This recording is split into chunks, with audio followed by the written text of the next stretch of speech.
In this video, we will cover scatterplots, correlation, and regression.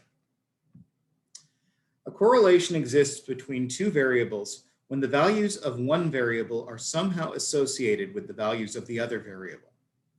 A linear correlation exists between two variables when there is a correlation and the plotted points of paired data result in a pattern that can be approximated by a straight line.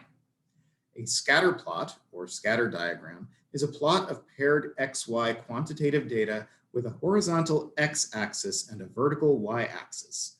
The horizontal axis is used for the first value, x, and the vertical axis is used for the second variable, y. The presence of a correlation between two variables is not evidence that one of the variables causes the other. We might find a correlation between beer consumption and weight, but we cannot calculate from statistical evidence that drinking beer has a direct effect on weight. Correlation does not imply causality. In the scatter plot below, each point represents the pairing of waist circumference and arm circumference for a given participant in a study. The points show a pattern of increasing value from left to right, which suggests a correlation between waist and arm circumferences.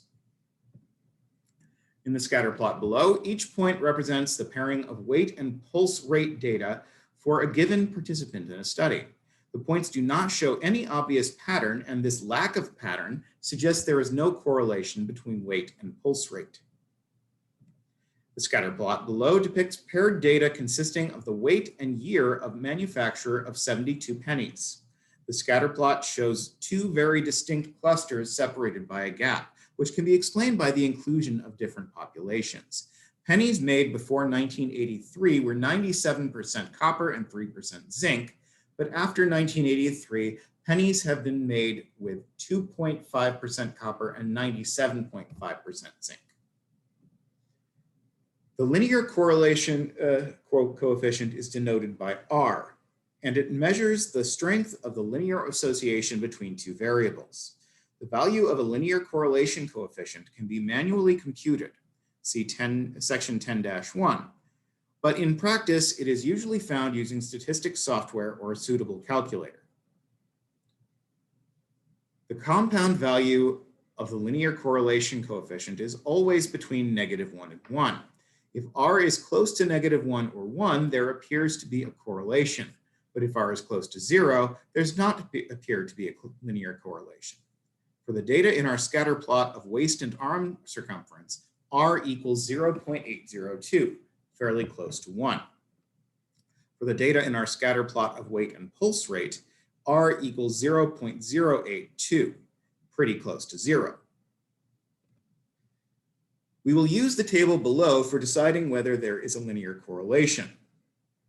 This takes the number of pairs of data n and chooses a critical value of R for which the linear correlation is assumed to exist. So if there are 4 pairs of data, we have a critical value of 0.950, whereas if there are 12 points of data, our critical value is only 0.576.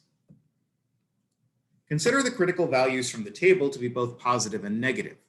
If the value of R is between -1 and the opposite of the critical value from the table for the number of pairs of data, or between the critical value from the table and 1, then there is a correlation. If not, there is no correlation. Consider the data in the table below. From the accompanying scatter plot of the paired data, it isn't very clear whether there is a linear correlation. The stat disk display of the results shows that the linear correlation coefficient has the value of R equals 0.591, approximately. That's rounded off. For the example, R equals 0.591 approximately. There are 5 data values, so n equals 5, and thus the critical value for correlation is 0.878. This means that in order for there to be a correlation, either -1 is less than or equal to R is less than or equal to -0.878, or 0.878 is less than or equal to R is less than or equal to 1.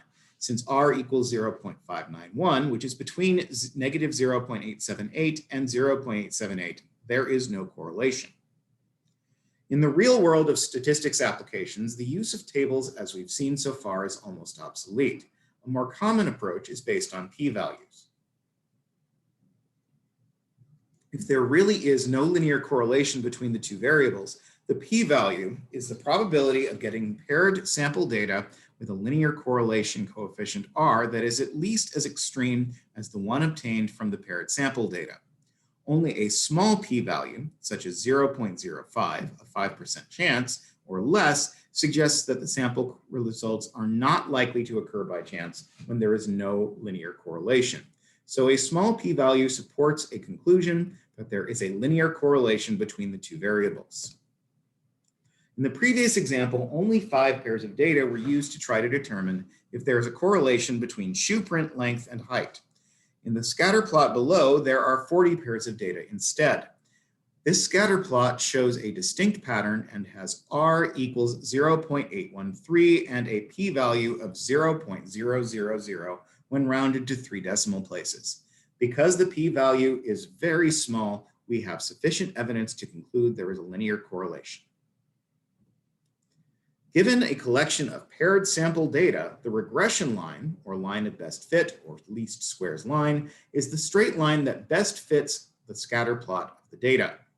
The regression equation y hat equals b0 plus b1x algebraically describes the regression line.